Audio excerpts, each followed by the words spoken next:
Welcome to the channel. I recently had a customer bring me a D105 John Deere, and I noticed his spindles had a lot of play in them. He said he'd been greasing them every year, and the machine only has 130 hours. These bearings should not be bad. Unfortunately, due to the way that John Deere designed their spindles, greasing them does no good.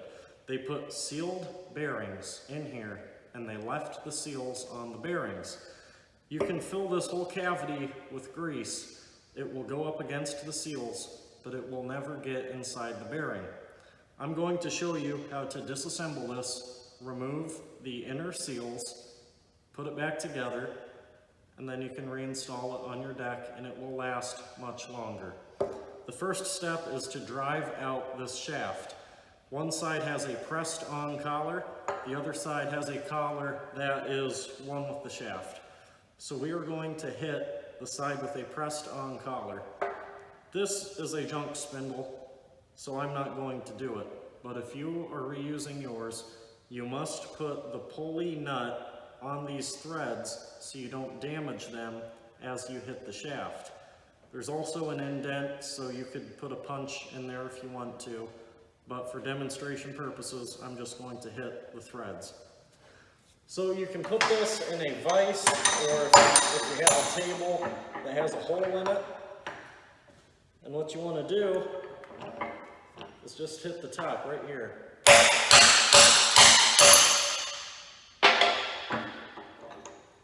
All of that friction was this collar coming off.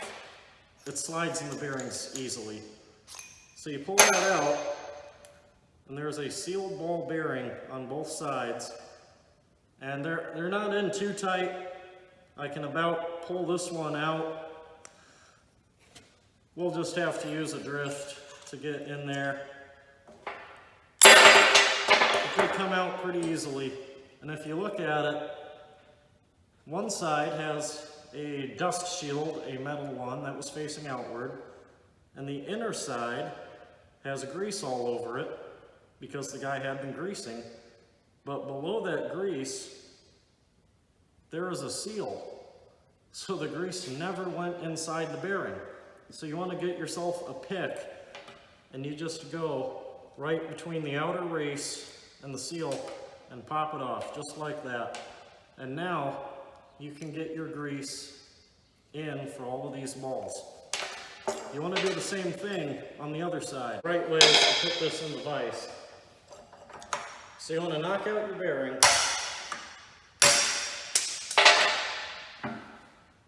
And make sure as you knock it out, you're hitting along the outer race. You don't want to put your drift right on the seal because it can go through the seal and it can damage the balls inside.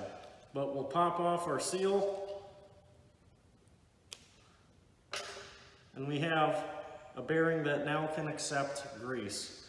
So now what we can do is reassemble this, and you want to make sure that you put the open side in so the grease can go inside the bearing. We're going to line that back up.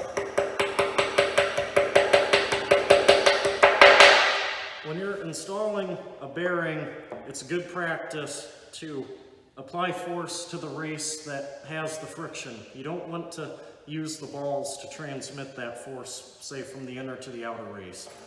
But this is very loose, so I'm just going to make sure it's seated like that. And then we have a sleeve right here.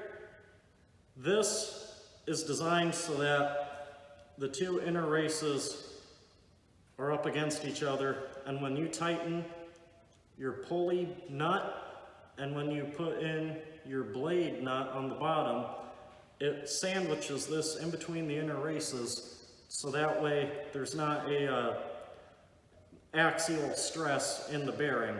The bearings actually have a little bit of play in this casting. They could slide either way, so when you're tightening, you're putting the inner races against each other.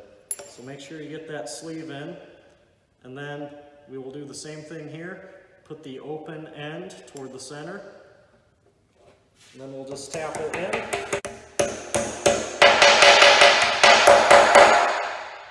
Okay, now that you have both of your bearings in, you can feel that sleeve in the middle. And what you want to do is make it lined up with the holes. Remember, it went in the deck like this, and this kind of star shape goes on the blade. So you put your shaft in the right way, and then this collar has to be forced back over the ridges. And you can do that in the vise. You can pinch the sides in the vise. You kind of risk bending the shaft, or you can have a socket.